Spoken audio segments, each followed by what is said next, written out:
सभी का मंगल हो।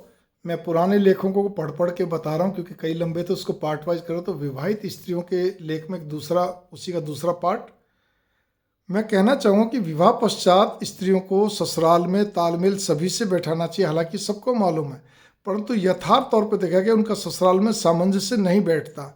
मैंने पहले भी कई कारण बताए, अब उसके अंदर और उदाहरण देके बता रहा हूँ आपको मैं कि उदाहरणतः आर्थिक दृष्टि से संपन्न होने के बावजूद भी कुछ स्त्रियों का सर्विस या अपने व्यापार आदि करने की इच्छा पूर्ति हेतु पूर्णतः हाथ पांव मारने के बाद भी बात सिरे न चढ़ने पर स्त्रियों का हताश व दुखी होकर निराश होना, उसका असर पूरे परिवार पर पड़ता है।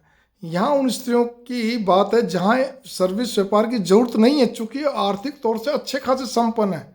ठीक है ना, ठीक है, पढ़ी लिखी होना अच्छी बात है, इस बात का सबूत है कि जरूरत पड़ने पर शिक्षा के अभाव में कठिनाई का सामना नहीं करना पड़ेगा, आपके बच्चों के लिए लाभ मिलेगा। ऐसी स्त्री हमेशा अपना रोना रोती मिलेंगी। वे अपनी महत्वाकांक्षा के पीछे घर परिवार से समझौता करने से कतराती हैं, वे नज़रअंदाज करती है। उनकी यह जिद पूरे परिवार में अशांति फैलाए हुए परिवार को बिखेर देती है। अंततः मेरा कहना यह है कि आर्थिक संकट है या नहीं, परंतु किसी भी स्त्री या पुरुष को कार्य प्राप्ति हेतु कर्म तो करना ही चाहिए ना। भगवान पे विश्वास रखते हैं, परंतु एकदम जिद पकड़कर या दिमाग को पेचीदा रखकर या हताशा निराशा होना आदि ऐसा रुख नहीं अपनाना चाहिए।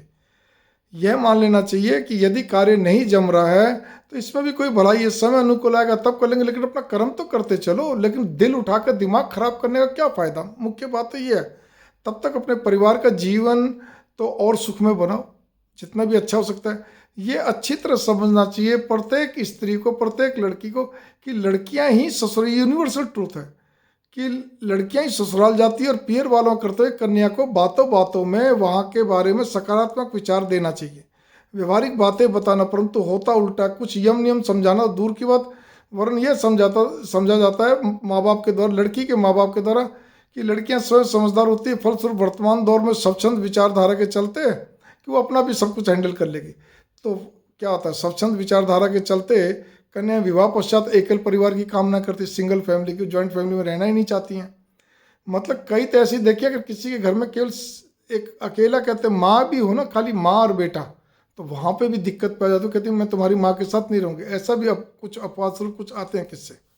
ठीक है, वो बंधन मानती हैं, मतलब पति के सिवाय छोड़कर तीसरे को बंधन मानती हैं।